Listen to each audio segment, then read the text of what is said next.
पिछले क्लास में ही हम लोग इंट्रोड्यूस किए थे कॉलिगेटिव प्रॉपर्टीज, और आपको हम कल बता दिए थे कि कॉलिगेटिव प्रॉपर्टीज टोटल कितने टाइप का होता है, तो 4 टाइप का होता है। उसमें कौन कौन सा 4 टाइप था अपना? सबसे पहला था रिलेटिव लोअरिंग, कल जो हम लोग पढ़े थे, relative lowering in vapour pressure, ये होता है। दूसरा elevation in boiling point, elevation in boiling point. तीसरा depression in freezing point, depression in freezing point. और फोर्थ अपने पास था, it is called osmotic pressure, osmotic pressure. ठीक है, देखिए अब क्या है कि relative lowering in vapour pressure represent कैसे करते थे इसको, P not minus P S by P naught से। उसके बाद जो एलिवेशन इन बॉइलिंग पॉइंट है इसका रिप्रेजेंटेशन डेल टीबी होता है। डिप्रेशन इन फ्रीजिंग पॉइंट इसको डेल टीएफ से दिखाते हैं, और ये जो ऑस्मोटिक प्रेशर है इसको पाई से दिखाते हैं। ठीक है, ये चार मेरे पास कॉलिगेटिव प्रॉपर्टीज होता है। अब ये जो 4 कॉलिगेटिव प्रॉपर्टीज है, जो 4 कॉलिगेटिव प्रॉपर्टीज है, इसमें से ऑलरेडी हम लोग relative lowering in vapour pressure पहले ही पढ़ चुके हैं। ये हम लोग जब राउल्ट्स लॉ पढ़ रहे थे उसी टाइम में इसके बारे में पढ़ चुके हैं। तो देखिए आपको एक और बात बताया गया था कि जो कॉलिगेटिव प्रॉपर्टी होगा, it is proportional to number of particles, it is proportional to number of particles of solute and it is inversely proportional to the molar mass, inversely proportional to the molar mass of solute। तो जब कभी भी हम लोग को किसी भी property को कॉलिगेटिव प्रॉपर्टी प्रूफ करना होगा, हमको ये दो चीज, ये जो 2 फैक्टर है ना, ये शो करके दिखाना है। अब इसमें जो पहला पार्ट है नंबर ऑफ पार्टिकल्स, इसमें आप मोल्स भी दिखा सकते हैं, इसमें आप मास भी दिखा सकते हैं, और इसमें आप डायरेक्ट नंबर ऑफ पार्टिकल्स बता सकते हैं। ठीक है, नंबर ऑफ पार्टिकल्स, इन तीनों में से कुछ भी रिप्रेजेंट कर दिए तो नंबर ऑफ पार्टिकल का सेंस आ गया। उसके बाद मोलर मास के साथ इनवर्सली प्रोपोर्शनल दिखाना होगा कॉलिगेटिव प्रॉपर्टी को। तो जब भी किसी भी प्रॉपर्टी को, जैसे बोला कि relative lowering in vapour pressure एक कॉलिगेटिव प्रॉपर्टी है, शो करके दिखाओ। ठीक है, अगर ऐसा क्वेश्चन आया तो आप कैसे करेंगे? आप क्या करेंगे, उसको दिखाएंगे कि वो नंबर ऑफ पार्टिकल के साथ डायरेक्टली रिलेटेड है और मोलर मास के साथ इनवर्सली रिलेटेड। ठीक है, किसी भी चारों में से किसी का भी अगर शो करना हो, आपको यही चीज शो करना होता है। देखेंगे अभी हम लोग पार्ट बाई पार्ट लगभग हर एक सेक्शन में लेके चलेंगे। इतना हम लोग पिछले क्लास में कॉलिगेटिव प्रॉपर्टी से रिलेटेड काम कर चुके थे। ठीक है, देखिए अब पार्ट बाई पार्ट सबको हम लोग यहाँ पे थोड़ा सॉल्व करते चलें और देखते चलें। Relative lowering in vapour pressure, जैसा कि पढ़े थे हम लोग इन राउल्ट्स लॉ, राउल्ट्स लॉ में हम लोग इसके बारे में पढ़े थे। ठीक है, राउल्ट्स लॉ में क्या पढ़े थे कि जो P not minus P S by P not होता है, तो केवल न्यूमरेटर हुआ, केवल numerator, then it is called lowering in vapour pressure. अगर न्यूमरेटर के साथ डिनोमिनेटर हुआ, then it is called relative lowering in vapour pressure. ठीक है, ये चीज, और ये हम लोग ऑलरेडी पढ़ चुके थे कि मोल फ्रैक्शन ऑफ सोल्यूट के बराबर होता है। जो relative lowering in vapour pressure है, राउल्ट्स लॉ का पार्ट, वो मोल फ्रैक्शन ऑफ सोल्यूट के बराबर होता है। इतना पढ़े थे आप, बस एक अकेले इस फॉर्मूला को यूज करेंगे। किसका क्या मीनिंग है थोड़ा लिख दें, P not that is equals to vapor pressure of pure solvent, pure solvent। ठीक है, उसके बाद जो PS है, it is the vapor pressure of solution, ये solution का vapor pressure। X it is the mole fraction of solute, mole fraction of solute। ठीक है, हम लोग को बस ये 3 चीज थोड़ा याद रखना है। इसके बेसिस पे जो भी डेटा देगा कैलकुलेशन किया जा सकता है, न्यूमेरिकल्स बनाएंगे। अभी देखिए थोड़ा हम आपको ये प्रूफ करके दिखा दें कि ये काम कैसे करते हैं। ठीक है, जैसे मान लीजिए मेरे पास क्वेश्चन है, so that relative lowering in vapour pressure, theoretical में आएगा। ठीक है, इसका ऐसा क्वेश्चन हमेशा थ्योरेटिकल में ही आएगा। So that relative lowering in vapour pressure is a colligative property. वो एक कॉलिगेटिव प्रॉपर्टी है, ये शो करके दिखाओ, ये प्रूफ करके दिखाओ। तो हमको क्या करना है, दो चीज, ठीक है, ये दो चीज शो करके दिखाना है। उसके लिए एक अकेला फॉर्मूला होता है, इसके अलावा इसका और कोई फॉर्मूला नहीं है। जो काम करना है इसी पे करना है। तो हम लोग ये कह सकते हैं कि जो P not minus P S by P not है, देखिए हम यहाँ पे एक नाम डाल रहे हैं ए, ठीक है, यहाँ भी ए, और that is equals to the mole fraction of B. इससे क्या सेंस बनाना कि ए मेरा सॉल्वेंट है, पूरे सॉल्यूशन में ए सॉल्वेंट है, ये हमेशा सॉल्वेंट का होता है, और बी जो है ये सॉल्यूट है। बी कौन, यहाँ पे एक सॉल्यूट। तो ए बोल रहे हैं सॉल्वेंट को और बी बोल रहे हैं सॉल्यूट को, दोनों मिला तो सॉल्यूशन बना, that is the vapour pressure of solution PS. अब इसी में इस पूरे पार्ट को लेफ्ट में आप कोई चेंज नहीं कर सकते क्योंकि ये कॉलिगेटिव प्रॉपर्टी है, ठीक है, इसलिए लेफ्ट में आप कोई चेंज नहीं कर सकते। इसमें से अगर एक पार्ट भी मिस हो गया तो वो कॉलिगेटिव प्रॉपर्टी नहीं होगा, तीनों का होना जरूरी, ठीक है। Is equals to mole fraction अगर सोल्यूट का लिखना चाहें तो ऐसे लिखेंगे, number of moles of solute by number of moles of solvent plus number of moles of solute. Mole fraction का तो यही फॉर्मूला होता है, ये जो मोल फ्रैक्शन होता है आप कंसंट्रेशन टर्म में पढ़े हैं, इसका यही फॉर्मूला होता है। अब इसमें जितना काम का चीज है थोड़ा वो देख लें। यहां से पहला हम आपको क्या दिखाना चाहते हैं कि P not A minus P S by P not A that is directly depends upon N B, सही है।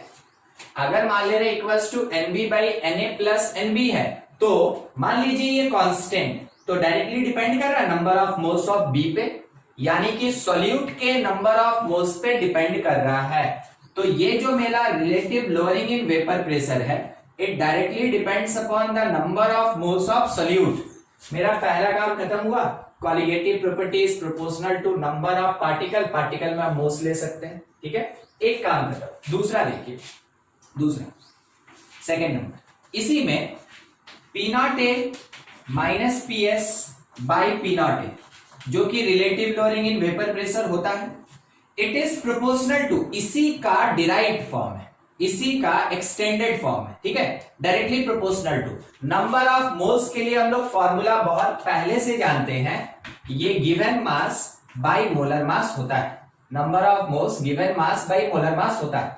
तो यहाँ पे जो नंबर ऑफ मोल्स बी का दिख रहा है, इसके जगह पे given mass of B by molar mass of B, इतना लिख सकते हैं। अब मेरे काम का चीज क्या है, तो देखिए हमको बस दिखाना है मोलर मास के साथ, तो गिवन मास को कांस्टेंट मान के अगर हटाएंगे तो हम ये कह सकते हैं, देखिएगा इसके जगह पे हम वर्ड यूज कर रहे हैं relative lowering in vapour pressure, इस पूरे क्वांटिटी के जगह relative lowering in vapour pressure is inversely proportional to the molar mass of solute.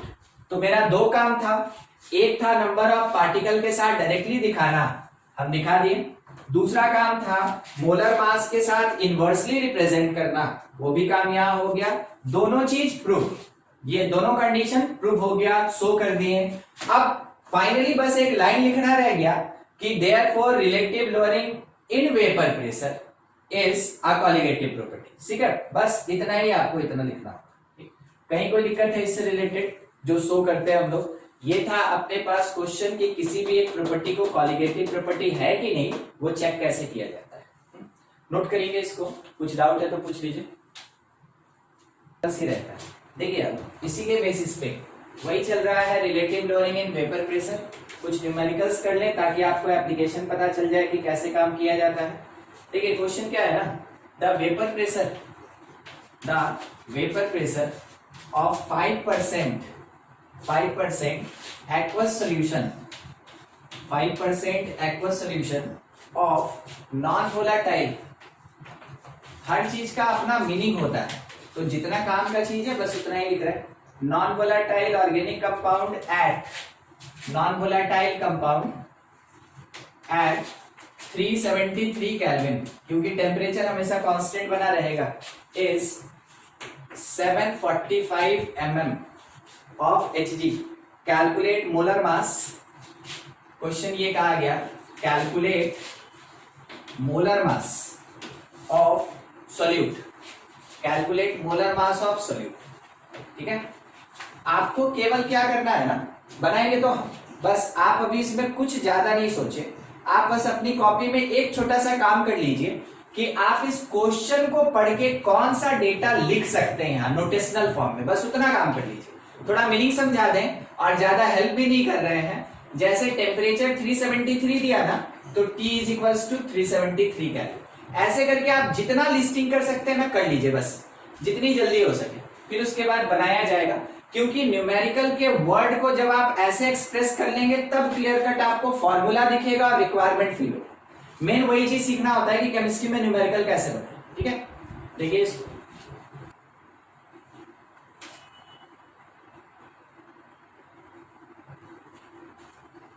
Complete. देखिए चलिए अब थोड़ा सा है ना यहाँ पे लिखा जाए कि हाँ क्या है कैसे है, बनाए। अब आप भी थोड़ा मैच कर लीजिएगा, क्या आप लिख पाए क्या नहीं लिख पाए। टेम्परेचर हो गया, अब इसका काम देखिए 5% एक्वस सोल्यूशन, तो यहाँ पे कुछ नहीं बताया मास बाई मास कि वॉल्यूम बाई वॉल्यूम या कुछ और, तो हमेशा बाय डिफॉल्ट आप इसको मास बाई मास लेके चलेंगे। अगर कुछ नहीं बोला तो वो हमेशा क्या होता है मास बाई मास। उसका क्या मीनिंग हुआ सुनिए, 5% मास बाई मास, इसका मीनिंग ये होता है कि इसमें जो मास होगा सोल्यूट का, ठीक है, दैट इज 5 ग्राम। 5% मीन्स 5 ग्राम, तो परसेंटेज हमेशा मैक्सिमम कहां तक जाता है 100। तो इसका मीनिंग ये हुआ कि जो मास ऑफ सॉल्यूशन होगा, ध्यान दीजिएगा, mass of solution that is equals to, हम लोग उसको क्या कह सकते हैं, एक मिनट, हम यहाँ W नहीं यूज करना चाहते हैं, ठीक है। तो मास ऑफ सॉल्यूशन इज 100 ग्राम, एकदम सही आप बोले 100 ग्राम, ठीक है। अच्छा, अगर हम यहां से मास ऑफ सॉल्वेंट निकाले, इसलिए कैपिटल W को हम हटा दिए क्योंकि हम उसको सॉल्वेंट में यूज करना चाहते हैं, तो मास ऑफ सॉल्वेंट हम क्या लिखेंगे 95 ग्राम, इसमें 6% है ना। ऐसे यही सब डेटा हम आपको बोल रहे थे लिखने के लिए कि यहाँ जो दिया है उसमें से आप क्या क्या निकाल सकते हैं वो लिख लीजिए, ठीक है। अच्छा, उसके साथ में क्या बोला गया कि कुछ प्रेशर है ये, तो वेपर प्रेशर ऑफ सॉल्यूशन है, ठीक ना, जरूर समझिएगा, सॉल्यूशन का ये वेपर प्रेशर है। तो यानी ये पीएस दिया 745 mm ऑफ Hg, मरकरी का 745। अब देखिए मेरे पास प्रेशर ऑफ सॉल्यूशन है, मेरे काम का जो चीज है हम आपको उतना हाईलाइट करके दिखा रहे हैं। प्रेशर ऑफ सॉल्यूशन है, मेरे पास मास ऑफ सोल्यूट है, तो मास ऑफ सोल्यूट से क्या कर लीजिएगा, मास ऑफ सोल्यूट से हम मोल्स निकाल लेंगे, ठीक है, मोल्स निकाल लेंगे। उसके बाद मेरे पास ये बता दिया कि सॉल्वेंट कौन है, एक्वा सॉल्यूशन मतलब वाटर, इसका मतलब है हम पी नॉट वाटर निकाल सकते हैं। हमको पता है ये कितना होता है, ये 760 mm ऑफ Hg होता है, सही है, 180 m, ठीक है, 760 mm ऑफ Hg होता है।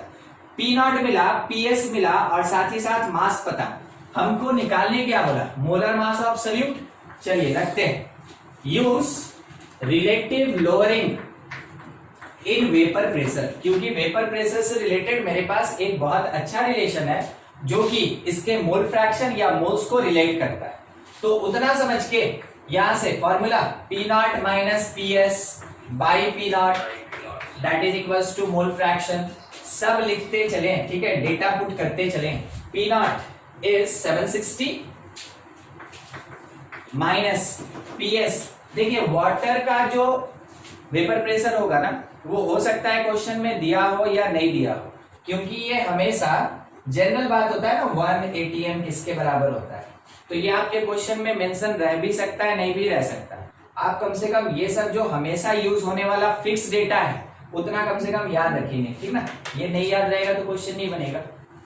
745 और बाई 760, मोल फ्रैक्शन का फॉर्मूला आप लोग जानते हैं, लिख सकते हैं नंबर ऑफ मोल्स, कौन सा सोल्यूट का कुछ नाम नहीं दिया, बी लिख दें, बाई, ठीक है, बाई यहाँ number of moles of B by number of moles of water, ये लिख सकते हैं, ठीक है, क्योंकि वो सॉल्वेंट था।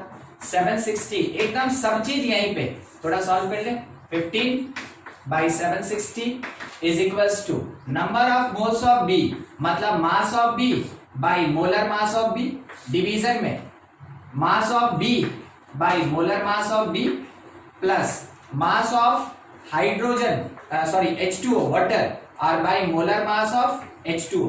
अब इसमें से हमको क्या क्या पता है, हमको ये पता नहीं है, सॉरी हमको ये पता है, ये पता है, ये पता है, ये पता है, वैल्यू पुट कर लें, ठीक है। तो 15/760 आप इसको ऐसे रहने दे सकते हैं या सॉल्व कर लें।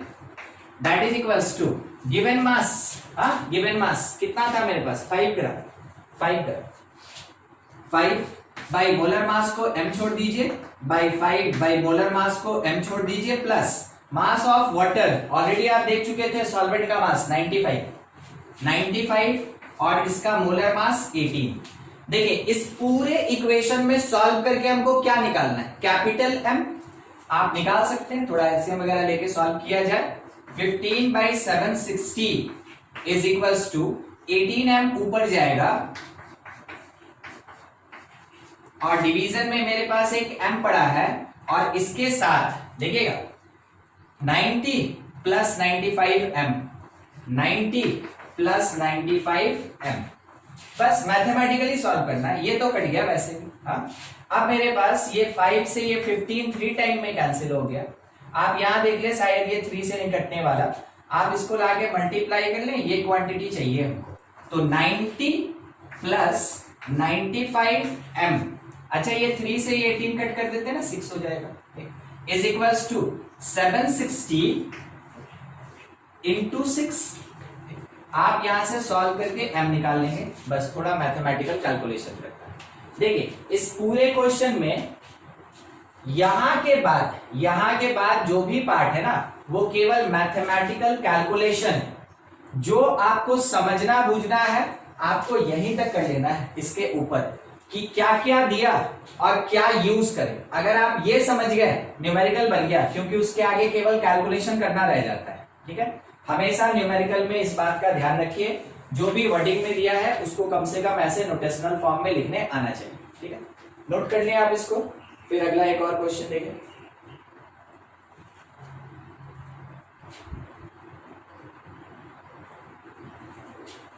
ठीक है, क्वेश्चन ये है, vapour pressure of aqueous solution of glucose is 750 mm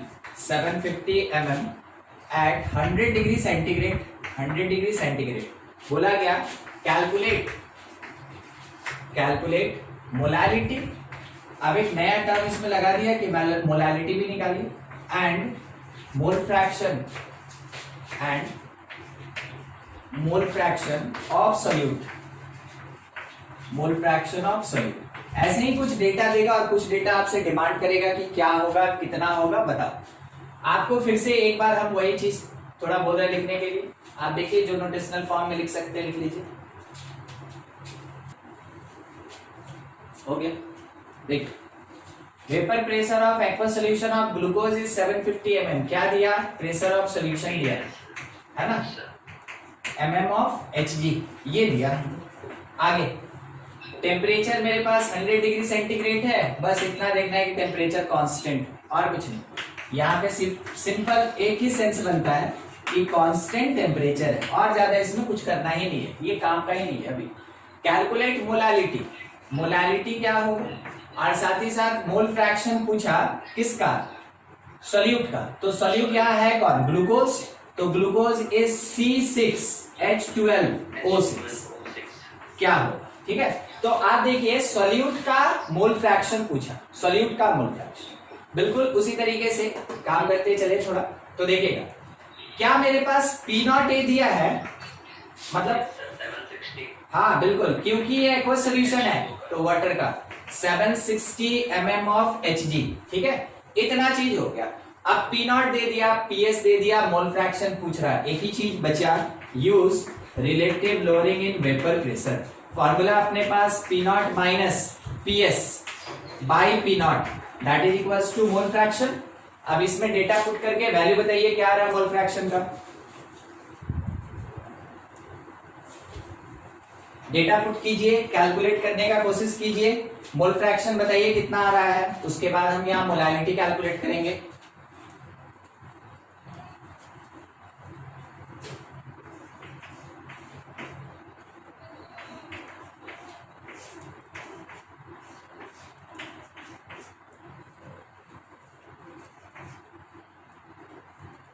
0.014 लगभग आ रहा है। ठीक, ऊपर में 10 नीचे 760, तो 10/760 ऐसा, तो 1/76, 1/76 आप बिल्कुल इसको डिवाइड करके देख लें, ठीक है, कि क्या आ रहा है मेरे पास। एक पॉइंट का 0, एक 0 का 0, 1 टाइम में जाएगा 76, बच गया अपने पास कितना 24 है, यहाँ एक 0 डाल दीजिए, लगभग कितने टाइम में, शायद 3 बार में चला जाएगा।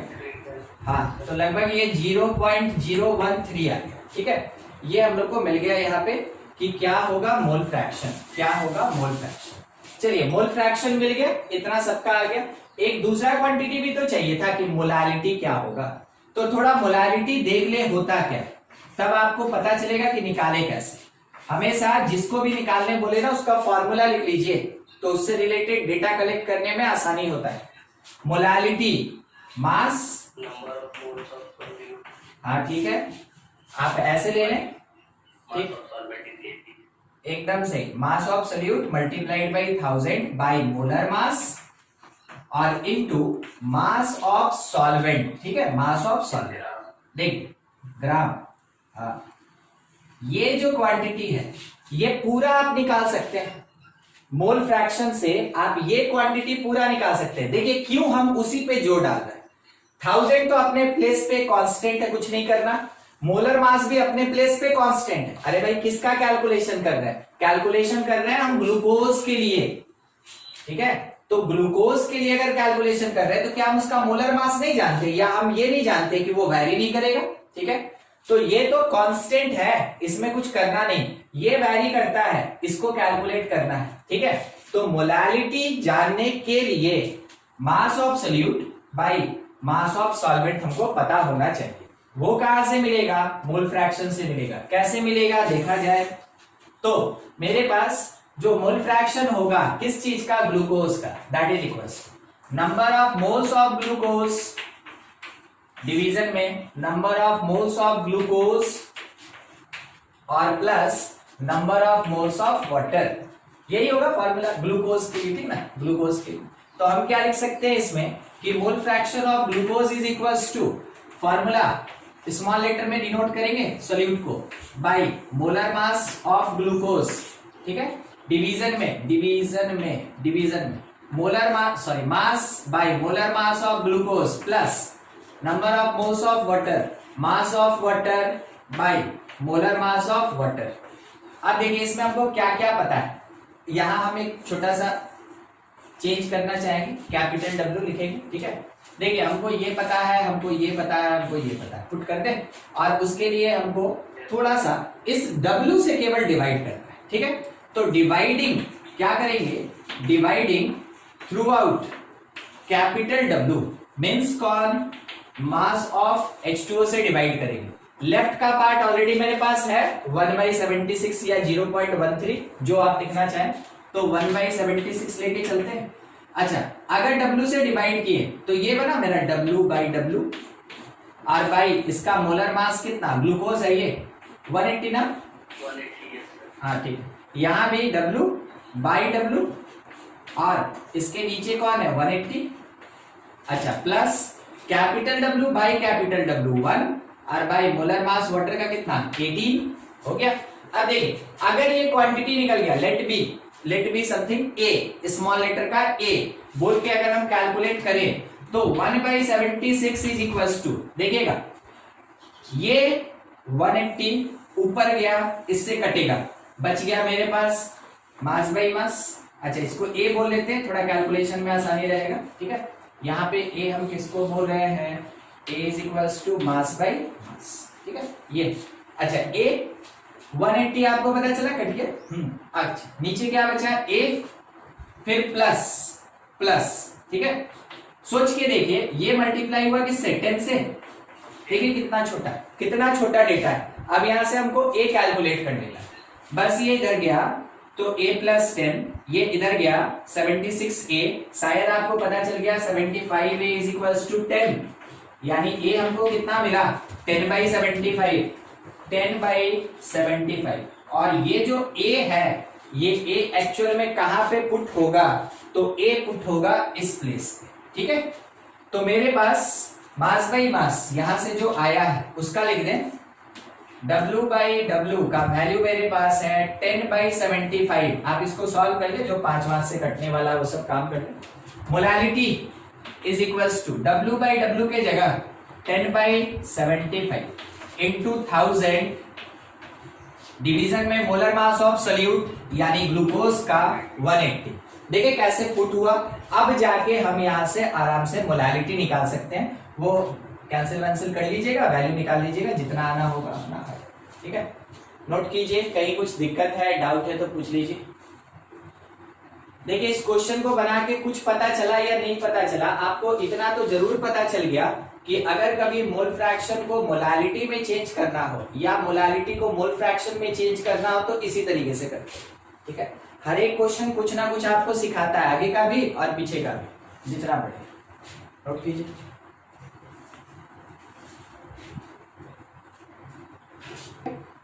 आगे देखिए नेक्स्ट सेकंड नंबर पे आप बात करते हैं elevation in boiling point. Second अपना क्वालिटेटिव प्रॉपर्टी है elevation in boiling point, represent करेंगे डेल टीबी से। ठीक है, पहला चीज आपको ये पता होना चाहिए कि बॉइलिंग पॉइंट क्या होता है। कोई बताएगा बॉइलिंग पॉइंट क्या होता है? सर जहाँ वाटर पेपर में चेंज होता है 100 डिग्री सेल्सियस पे, जहाँ स्टेट चेंज होता है वो टेम्परेचर। अच्छा, प्रेशर के टर्म में बोलिए तो, प्रेशर के टर्म में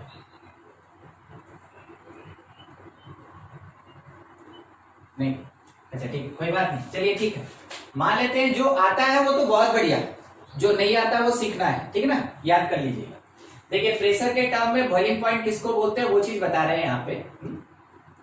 it is the temperature, it is the temperature where pressure of solution या फिर जो भी लिक्विड है, ठीक है, उसका बात कर रहे हैं, प्रेशर ऑफ सॉल्यूशन और liquid get equal to atmospheric pressure.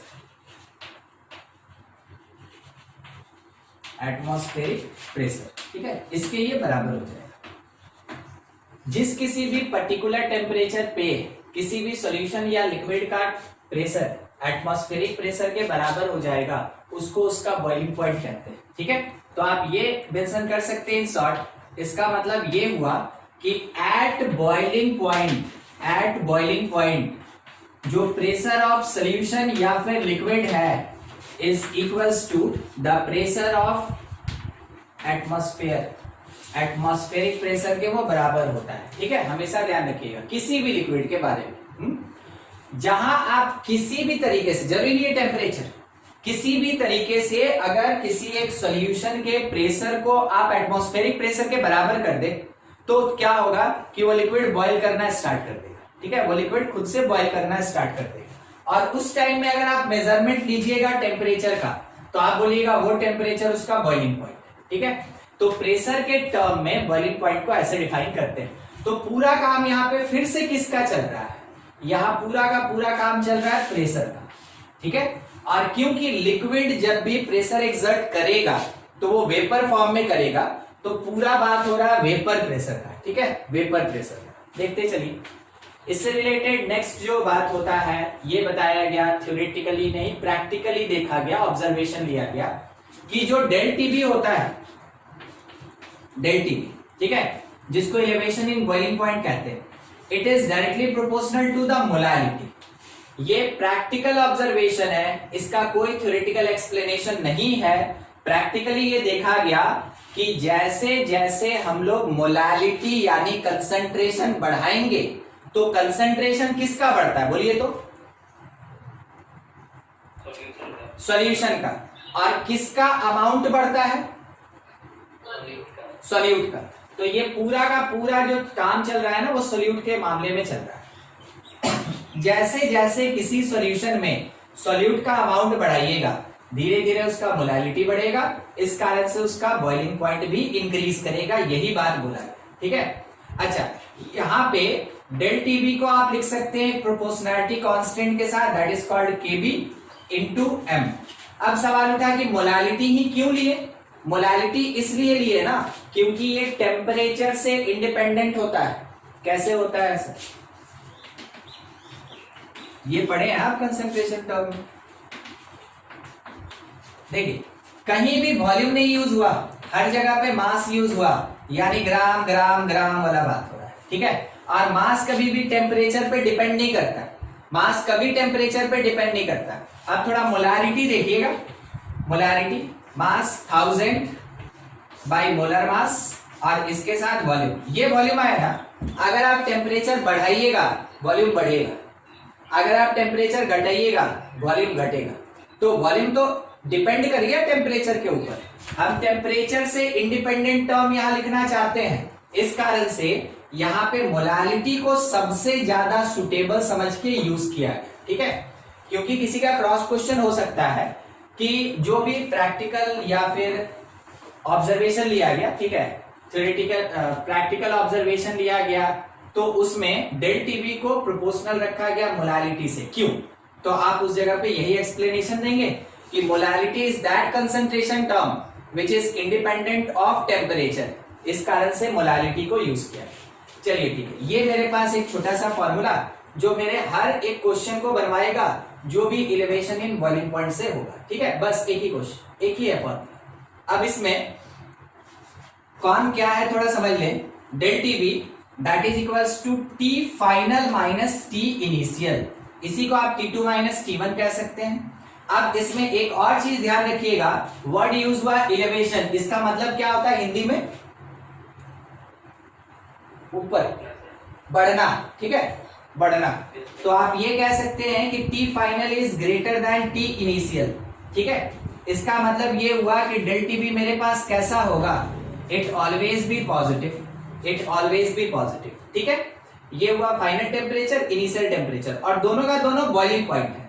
यहां पे टी एफ क्या बोल रहे हैं? तो it is the boiling point of solution, ध्यान रखिएगा, ठीक है। टी फाइनल मतलब वही होता है, बॉइलिंग पॉइंट ऑफ सॉल्यूशन। तो टी इनिशियल मतलब क्या हुआ? कोई बोलेगा? सॉल्वेंट का।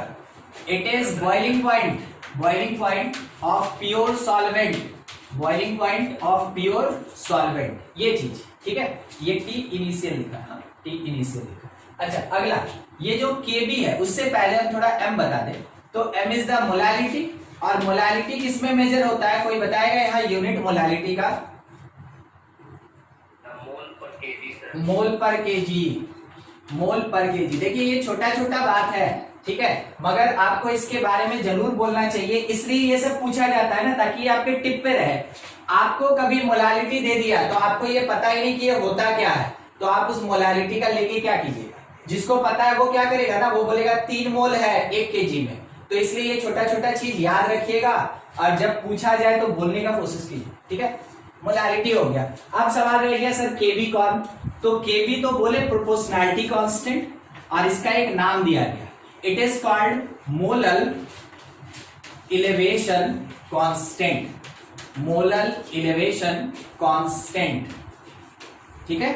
और इसका एक नाम होता है, it is called EBU double LIOS, ebullioscopic constant, ठीक है।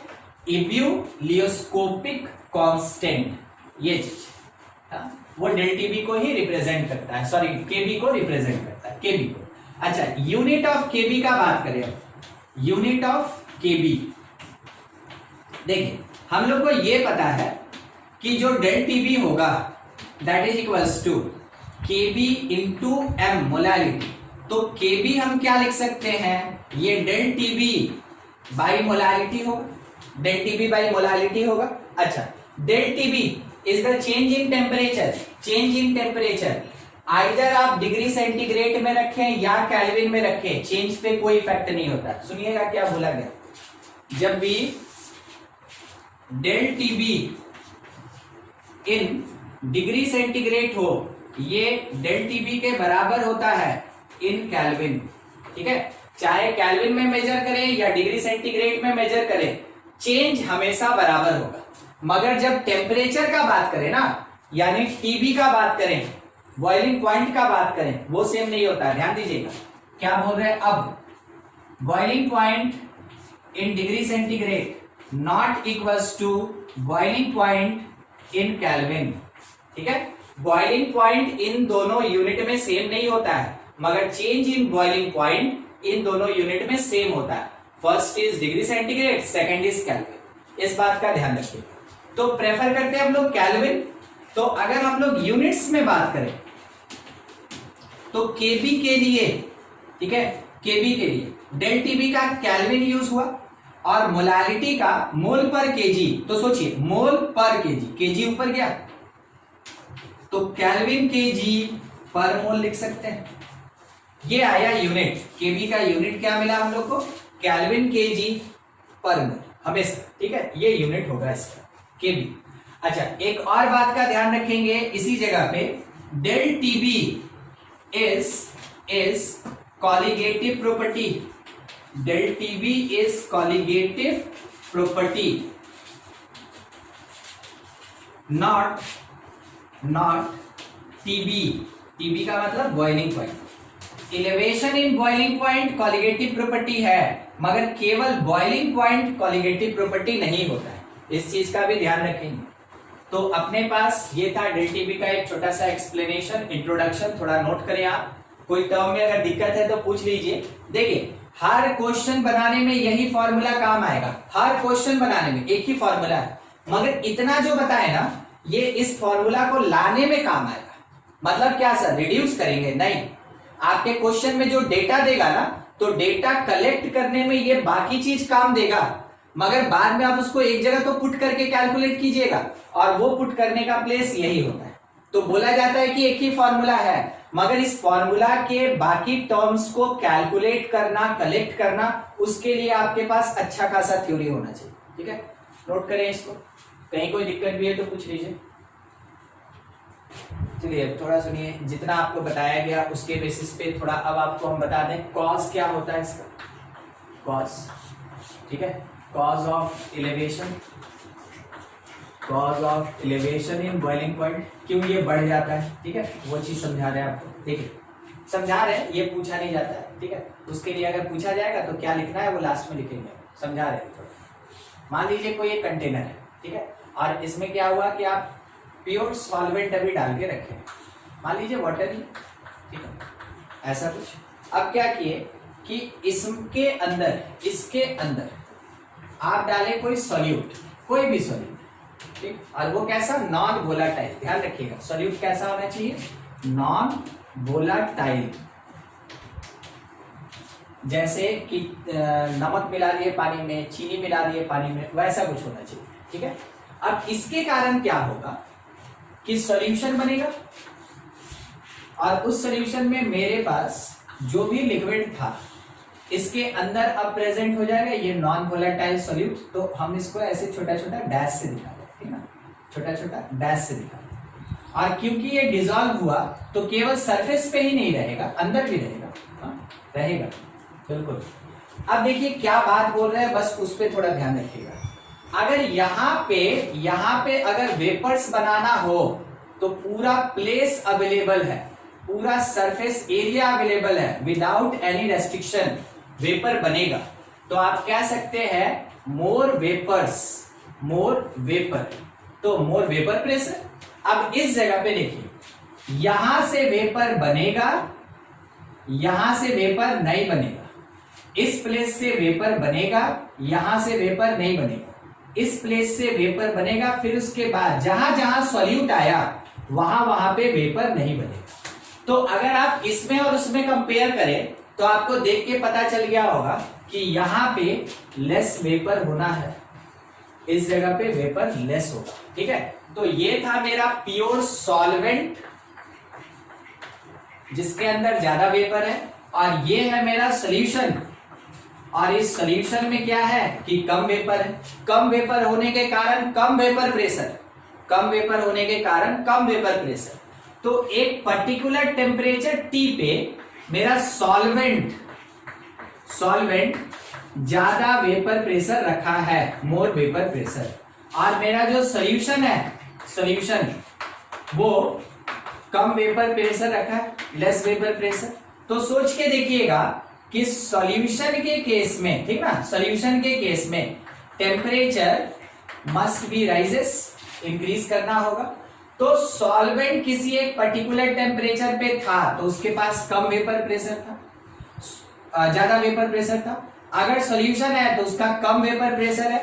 सॉल्यूशन का वेपर प्रेशर बढ़ाना है, सॉल्यूशन का वेपर प्रेशर बढ़ाना है तो ऑब्वियस सी बात है इसका टेम्परेचर इंक्रीज करना होगा। अगर टेम्परेचर इंक्रीज किए तो वैसे केस में हमेशा एलिवेशन होगा।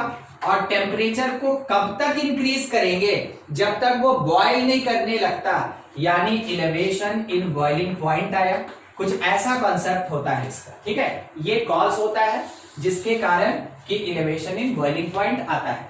अब इसी बात को एक और तरीके से हम आपको दिखा रहे हैं, थोड़ा समझने का कोशिश कीजिएगा ग्राफिकली, ठीक है। ग्राफिकली हम आपको यही एलिवेशन दिखा रहे हैं, जो यहाँ थ्योरेटिकली बताया ना कि कैसे कैसे होता है, वो ग्राफिकली अब समझा रहे हैं। पूरा डिफाइन होगा on basis of temperature and vapour pressure. देखिए, अच्छा थोड़ा सोच के बताइएगा, टेम्परेचर इंडिपेंडेंट होता है कि प्रेशर इंडिपेंडेंट होता है? टेम्परेचर जो इंडिपेंडेंट होता है वो हमेशा हॉरिजॉन्टल एक्सिस एक्स पे लेके चलते हैं, और इधर साइड में मेरा वेपर प्रेशर है, ठीक। मान लीजिए ये जो एक लाइन हम ऐसे खींचे ना, it is the atmospheric pressure. तो क्यों लिए सर? इसलिए लिए कि पहला लाइन ही हम लिखे थे, जब कभी भी किसी भी सॉल्यूशन या सॉल्वेंट का प्रेशर एटमॉस्फेरिक प्रेशर के बराबर हो जाएगा वो बॉयल करना स्टार्ट करेगा, ठीक है। इसलिए एटमॉस्फेरिक प्रेशर ये। अब क्या है कि मान लीजिए जीरो पे किसी एक सॉल्वेंट का कुछ ना कुछ तो टेम्परेचर होगा, तो हम इतना क्रिटिकल नहीं होते, हम यहीं से स्टार्ट करते हैं, ठीक है। ये ऐसे बढ़ा, क्या बढ़ा? वेपर प्रेशर बढ़ा। किसके साथ बढ़ा? टेम्परेचर के साथ बढ़ा। क्या आप ऐसा सोच सकते हैं कि ये जो टेम्परेचर है, बहुत ध्यान से ग्राफ को समझना जरूरी होता है, ठीक है। ये जो टेम्परेचर है it is the boiling point, ये टेम्परेचर बॉइलिंग पॉइंट है। कैसे? हमको तो पता ही नहीं चला। देखिए, इस टेम्परेचर पे मेरा जो वेपर प्रेशर था वो एटमॉस्फेरिक प्रेशर के बराबर हुआ, यानी लिक्विड बॉयल करेगा। तो जिस टेम्परेचर पे लिक्विड बॉयल करेगा उसी को तो बोलते हैं बॉइलिंग पॉइंट। तो यहां ये जो कर्व बन के जा रहा है ये क्या है? It is the vapour pressure of solvent, ठीक ना।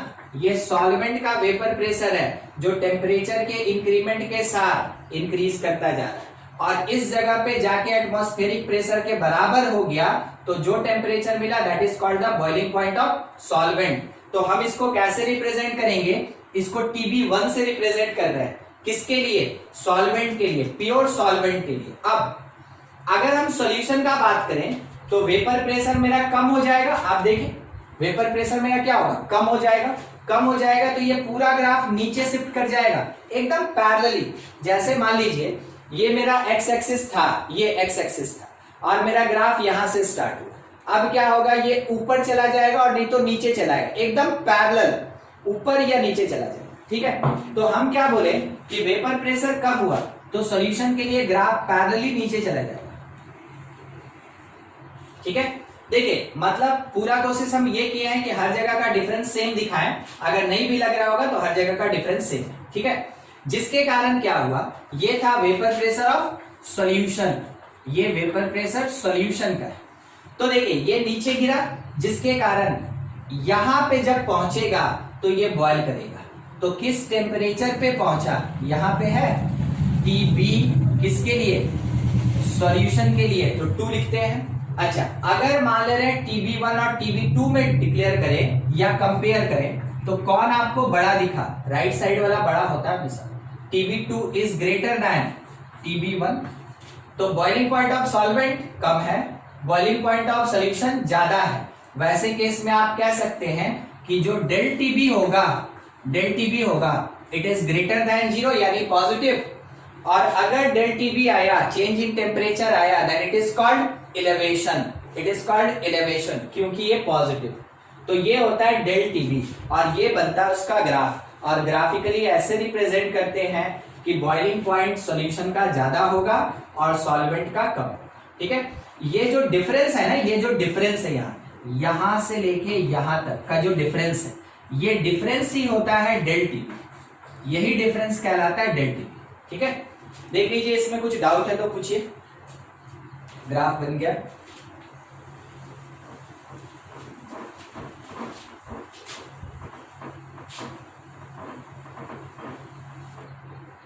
ठीक, चलिए कोई दिक्कत नहीं ना। अगला पॉइंट बता दें आपको इसी से रिलेटेड, केबी का अपना एक फॉर्मूला होता है। ठीक है, केबी का अपना इंडिपेंडेंट एक फॉर्मूला होता है, कभी कभार होता है, इसके बेसिस पे ये दिया जाता है, ध्यान रखिएगा। ये होता है R T square, R into T square, और डिवीजन में अपने पास आएगा 1000 इंटू एल वी। ठीक है, यहां पे आर सिंपल गैस कांस्टेंट है, जो आप पढ़े हैं स्टेट्स ऑफ मैटर में, गैस कांस्टेंट है। कितना वैल्यू, तो आपको लेके चलना है 8.314 जूल पर केल्विन पर मोल। ठीक है, अच्छा, उसके साथ में इसका वैल्यू और होता है 2। ठीक है, 2 कैलोरी पर केल्विन पर मोल। तो सर यही 2 क्यों बताए, जबकि होता तो 4 है?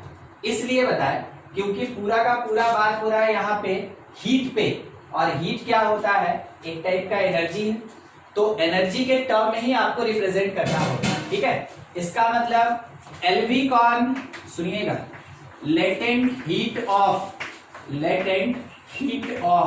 वेपराइजेशन।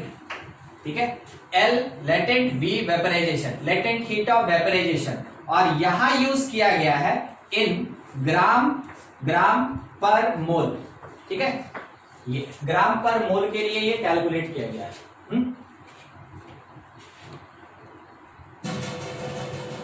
देखिए, अब एक और चीज इसी से रिलेटेड, थोड़ा सा हम मिस कर रहे हैं इसको लिखने में, ये थोड़ा सा मिस, एक्चुअल में ये जूल पर ग्राम या फिर कैलोरी पर ग्राम होगा। ठीक है, जूल पर ग्राम या कैलोरी पर ग्राम होगा, latent heat of vaporisation. Reason है इसके पीछे, अगर कभी मिस कर जाए तो फॉर्मूला भी आप याद रख सकते हैं। जो एलवी होता है ना, that is del H vaporisation और divided by molar mass. Thermodynamics का पार्ट है जो 11th क्लास में पढ़े हैं। ठीक है, जो लेटेंट हीट ऑफ वेपराइजेशन होता है वो एंथैल्पी में मोलर मास से डिवाइड करके कैलकुलेट किया जाता है। ठीक है, तो आप इंडिपेंडेंटली चाहें तो एंथैल्पी दिया है तो लेटेंट हीट निकाल लें, लेटेंट हीट निकल गया तो इंडिपेंडेंटली केबी निकल गया तो डेल टीबी निकल गया। ऐसे रिलेटेड होता है ये सारा का सारा डेटा। ठीक है, ये पूरा पर। अभी यहाँ पे केबी हम किसको बोल रहे हैं, तो KB is the molar elevation constant. ये मोलर इलेवेशन कांस्टेंट है। ठीक है, केबी, पूरा का पूरा डेटा इतना रहा इस केबी से रिलेटेड। अब दूसरा एक और चीज देखिएगा, calculation of molar mass of solute. इसके लिए थोड़ा हम कैलकुलेशन कर रहे हैं। हमको पता कि del TB that is equals to KB into molality. तो मोलालिटी का फॉर्मूला कितना, given mass multiplied by 1000 division में molar mass multiplied by the mass of solvent, ऐसे यूज करते हैं।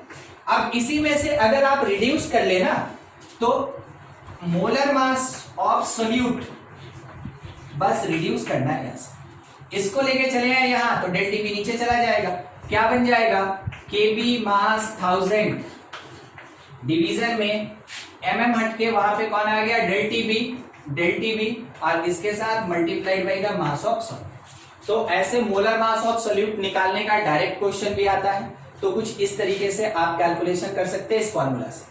मगर हम कभी नहीं बोलते हैं कि हर एक टर्म के लिए कोई फॉर्मूला याद रखिए, हम आपको इतना बोलते हैं एक फॉर्मूला याद रखिए। ठीक है, और इसमें से जितना भी दिया है पुट कर दिए, जो मांगा हमसे उसको कैलकुलेट कर दिए। अब हर एक टर्म का फॉर्मूला याद रखिएगा तो फिर आपके पास इसी से रिलेटेड 5 फॉर्मूला होगा, तो कितना काम करो, इसलिए आप कम से कम इसको तो याद रखें ही रखें, उसके बाद जो पूछा जाएगा आप रिड्यूस करके निकाल लें या कैलकुलेट करके निकाल लें। नोट कीजिए कुछ। ठीक, किसी का जो नहीं हो पाया तो लिख देंगे। देखिए कभी भी है ना पूछने में संकोच मत कीजिए, नहीं तो फिर उसके बाद जो नहीं आएगा वो हमेशा क्या होगा, नहीं ही आएगा। पूछने में एकदम संकोच मत कीजिए। अगर किसी का नहीं हुआ एक भी पर्सन, आप हमको बोलिए सर नहीं हुआ, हम यहां लिख देंगे।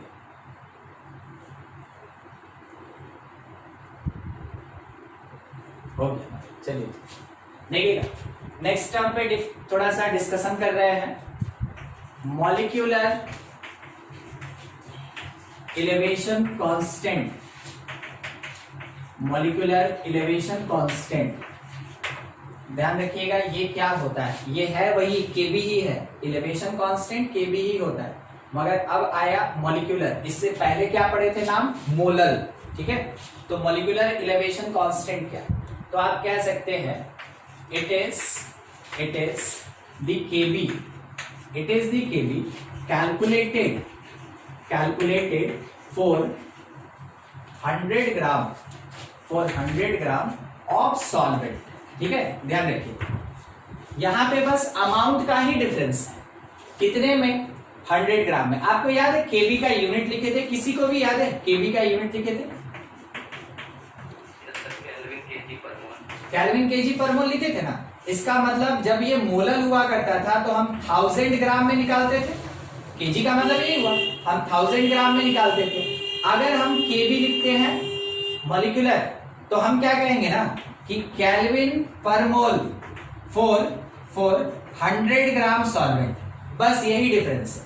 मोलल है तो 1000, मॉलिक्यूलर है तो 100। ठीक है, तो मॉलिक्यूलर इलेवेशन कांस्टेंट जो होता है इट इज द केबी, वही केबी ही है, it is the KB calculated for 100 gram of solvent. इसका मतलब क्या हुआ, देखिए फॉर्मूला लिखेंगे ना अभी तो पता चलेगा आपको, फिर यूनिट भी लिखेंगे। ठीक है, देखिए अगर मेरे पास है डेल टीबी तो हम इसको ऐसे लिखते हैं केबी इनटू, ठीक है, टर्म देखिएगा।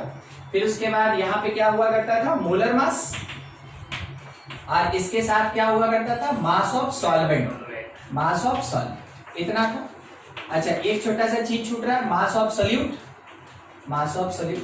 इसके साथ अब ये जो पार्ट है, ये जो पार्ट यही डिसाइड करेगा कि केबी आप मॉलिक्यूलर लिए कि मोलर लिए। समझिएगा कैसे, अगर आप यहां 1000 लिख दिए, अगर आप यहां 1000 लिख दिए तो वैसे केस में KB that is the molal elevation constant, molal elevation constant होगा। ठीक है, बस उस जगह पे देखिएगा। फिर से हम यही फॉर्मूला लिख रहे हैं, del TB that is equals to KB into mass of solute, division में molar mass into mass of solvent. देख रहे ऊपर वाला और नीचे वाला डिक्टो टर्म चल रहा है इतना, ठीक है, एकदम सेम। मगर अब इस जगह पे हम क्या पुट कर दिए, 100। ठीक है, 100। तो अगर हम वहां 100 लिख दिए, वैसे केस में केबी आपका बन जाएगा it is the molecular elevation constant. ठीक है, मॉलिक्यूलर इलेवेशन कांस्टेंट। तो कौन से टर्म को ध्यान रखना है, मॉलिक्यूलर के साथ यहां 100 होता है और मोलल के साथ यहां 1000 होता है, बस, और कहीं कोई चीज।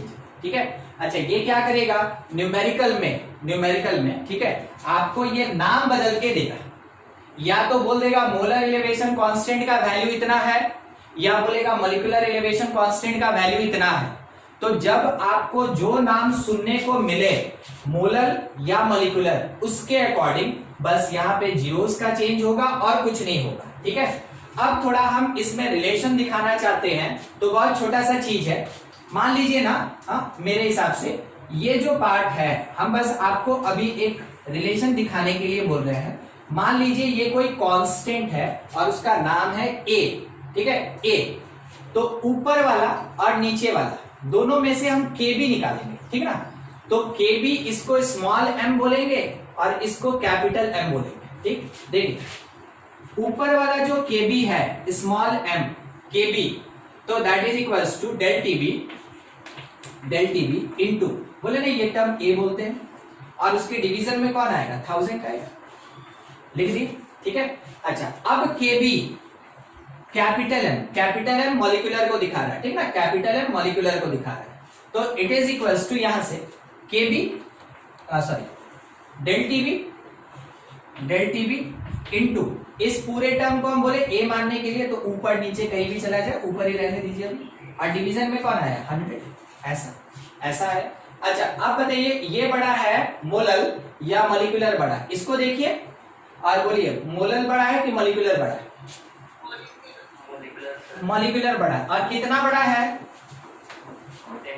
10 टाइम्स बड़ा है, 10 टाइम्स बड़ा है, ठीक है। तो यानी कि मॉलिक्यूलर निकालने में हम बोल सकते हैं कि मोलर मल्टीप्लाइड बाई 10 होगा। बस यही चीज आपको यहाँ पे समझना था, रिलेशन। तो अब हम यहाँ पे लिख रहे हैं relation between molar and molecular elevation constant, इसके बीच में हम लोग रिलेशन निकाल रहे हैं, इलेवेशन कांस्टेंट यानी केबी का रिलेशन।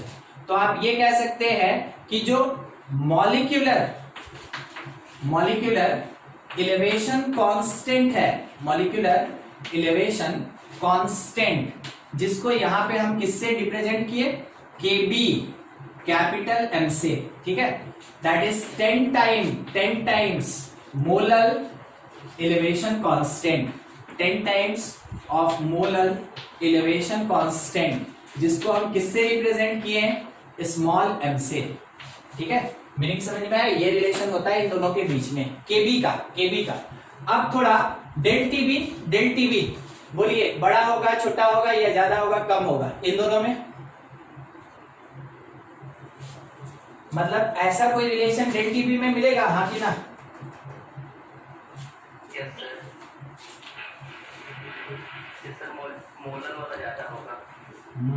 फंस गया, मेरे सवाल पूछने पे फंस गया, ठीक है। Del TB does not change. देखिए, कोई आपसे ये बोला कि change in temperature 2 degree centigrade का है, ठीक है, change in temperature 2 degree centigrade का है, तो अब उसमें क्या फर्क पड़ता है? वो 1000 का है कि 100 का है? समझे? फिर से एक बार बोलते सुनिएगा।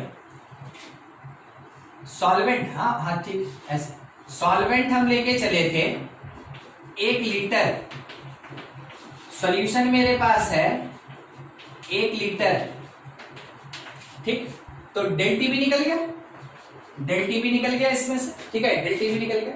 अब क्या किए, इसी सॉल्वेंट में से, ठीक है, इसी सॉल्वेंट में से हम ले लिए 100 ml, तो सॉल्यूशन भी हम कितना लिए? 100 ml। तो बताइए तो थोड़ा हमको, डेल टीबी क्या चेंज हो जाएगा? नहीं चेंज होगा। और सिंपल एग्जांपल देते हैं जो आप देखे हुए। अगर मान लीजिए 1 बाल्टी पानी है, उसका बॉइलिंग पॉइंट क्या होगा? आवाज नहीं आ रहा है। अच्छा ठीक है, अभी आ रहा है? एक बोले ना, 1 बाल्टी पानी है, 1 बाल्टी पानी है, उसका बॉइलिंग पॉइंट कितना होगा? 100 डिग्री सेल्सियस। ठीक है, 1 चम्मच पानी है, बॉइलिंग पॉइंट कितना होगा? सेम, क्वांटिटी पे डिपेंड नहीं किया ना, बस वही बात है, वही सॉल्वेंट, वही सॉल्यूशन, अगर हम यहाँ पे डिफरेंस लाते हैं उसके क्वांटिटी में, तो डेल टीबी मेरा चेंज नहीं करेगा, ठीक है। केबी क्या होता है ना, कि केबी आप ऑलरेडी देख चुके हैं, ये केबी जो होता है RT² बाई 1000 LV होता है, ठीक है, ये LV। और यहां पे ये जो टर्म 1000 आया, बस उसी को 100 कर दीजिएगा, तो केबी में तो चेंज आएगा।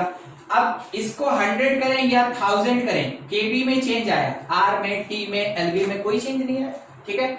एलवी चेंज करेगा, पूरा का पूरा जब आप क्वांटिटी चेंज कीजिएगा, एलवी चेंज करेगा।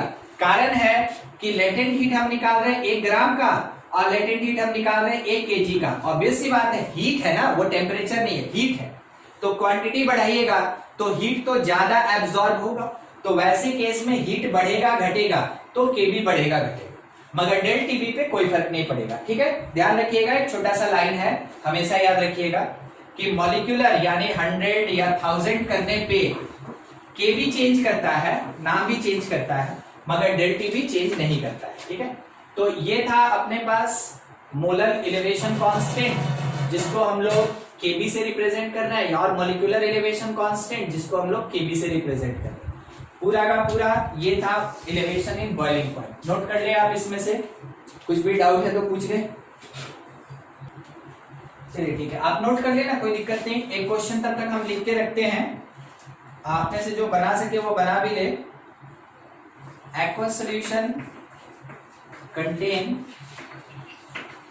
12 gram glucose, 12 gram glucose in 100 gram water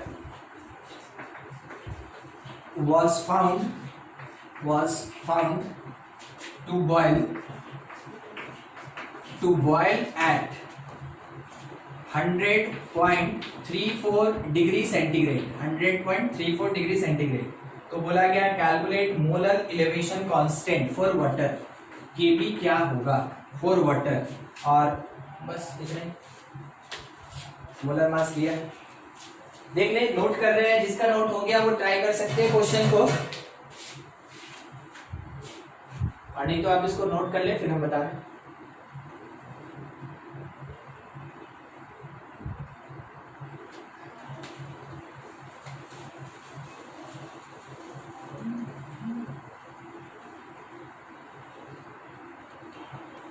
एक तो क्वेश्चन कम से कम दिखा देना कि आप बना ले घर पे। देखिए, हमेशा इतना ध्यान रखिएगा, कोई भी टॉपिक हो आप उसको टच जरूर करें, और घर पे तो उससे इतना क्वेश्चन बनाइए कि वो आपको पूरा याद हो जाए।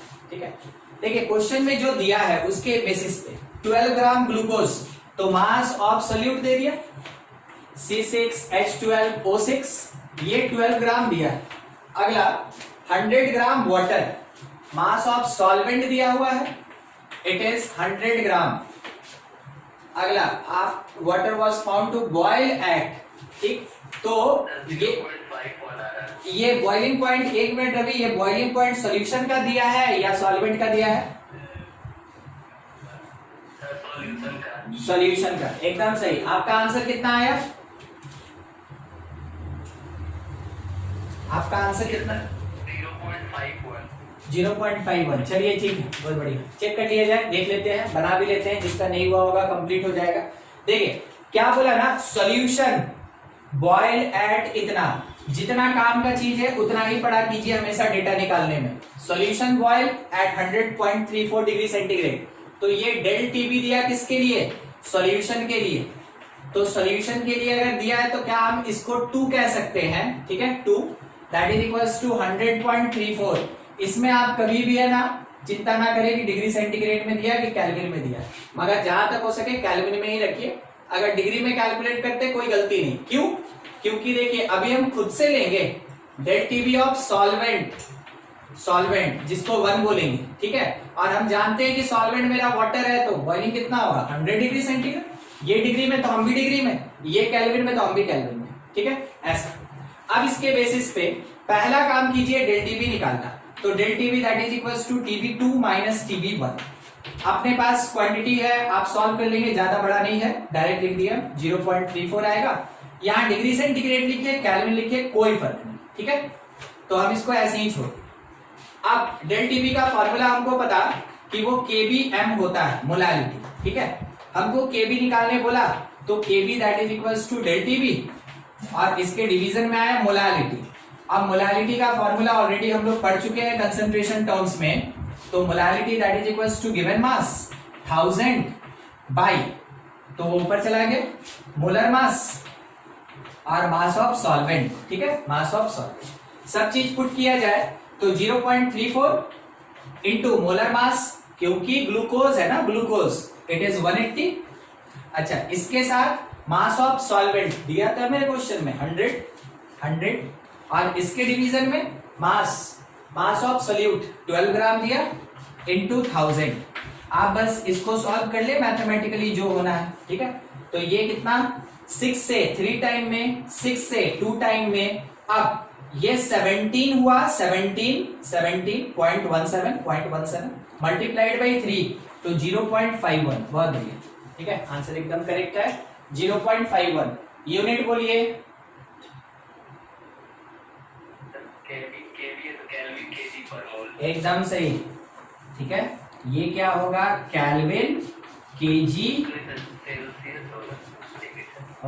अच्छा अच्छा, तो degree centigrade, degree centigrade KG पर मोल। चलिए ठीक है, मतलब आप एकदम इसको समझ गए बारीकी से। ठीक है,